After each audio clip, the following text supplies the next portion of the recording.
Europe 1 va plus loin, sortez vos albums photos.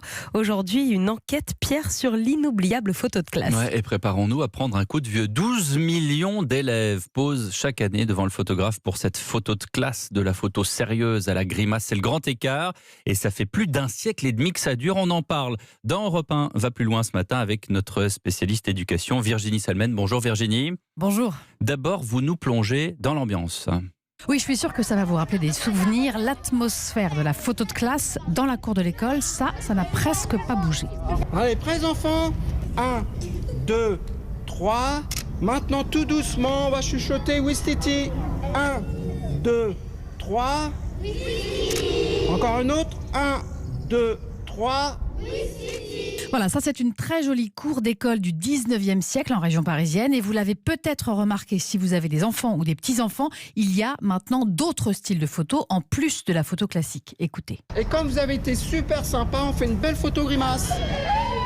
Et oui, la photo grimace. Il y a aussi des photos déguisées sur différents thèmes ou encore des photos avec un dress code. Par exemple, il faut que chaque élève porte un élément rouge dans sa tenue. Mais est-ce que les enfants que vous avez vus se mettent toujours sur leur 31 pour cette photo de classe? Alors pas tous, mais il y a des élèves qui font encore un gros effort pour ce jour-là. On va les entendre, Ryan, Laurine et Lila. Je me suis habillée en costume cravate parce que la photo de classe c'est chic, alors moi je mets des habits chics. Tous les ans je mets un costume. Je me suis dit que j'allais me faire une coiffure un peu spéciale, une queue de cheval en laissant des petits cheveux qui restent. Mon jean à paillettes avec mon t-shirt Queen. J'aimerais bien être beau, mais pas faire trop mon crâneur sur la photo, quoi. Bon, il y a les crâneurs, il y a ceux qui mettent le costard. Et à l'origine, pourtant, la photo de classe était beaucoup plus formelle. Oui, vous avez forcément en tête ces élèves habillés de noir, très sérieux, qui ne sourient pas parce qu'il fallait être digne sur la photo. Alors au départ, quand la photo de classe est apparue dans les années 1850-1860, l'idée c'était surtout de montrer à quel point on était beau et intelligent. C'était un outil de communication, soit pour vendre une image un peu idyllique d'une école privée, prestigieuse, avec uniforme par exemple.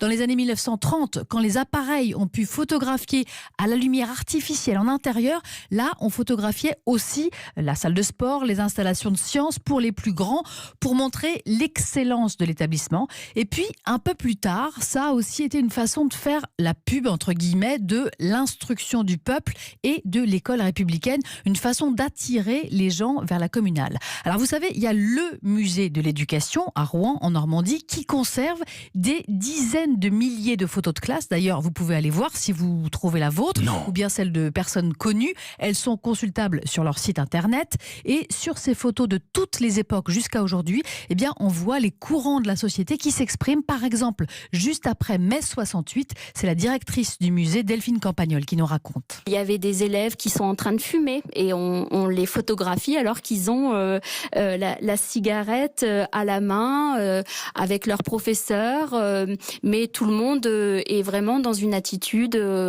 détendue, souriant, on sent qu'ils s'amusent et on sent que quand même mai 68 est passé par là et qu'il y a une sorte de grand vent de liberté là qui arrive aussi dans la photo de classe. Et vous nous dites, Virginie, qu'aujourd'hui on propose aux familles bien plus qu'une simple photo de classe. Il y a aussi les objets dérivés, les goodies, des porte-clés par exemple.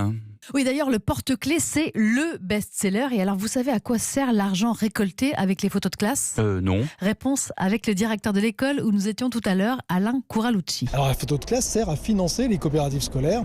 Donc, ce sont les directeurs d'école qui récoltent l'argent pour le photographe. Nous lui disons la somme que nous avons récoltée. Alors, l'année dernière, sur l'ensemble des photos scolaires, on a dû récolter à peu près 6 000 euros.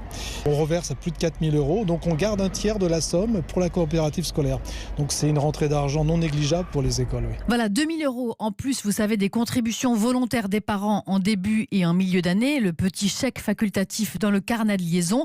Et avec l'arrivée des produits dérivés récemment, c'est environ 30% de recettes en plus selon ce directeur. Bon, aujourd'hui on a l'impression que tous les élèves ont une posture parfaite sur la photo de classe. C'est juste une impression ?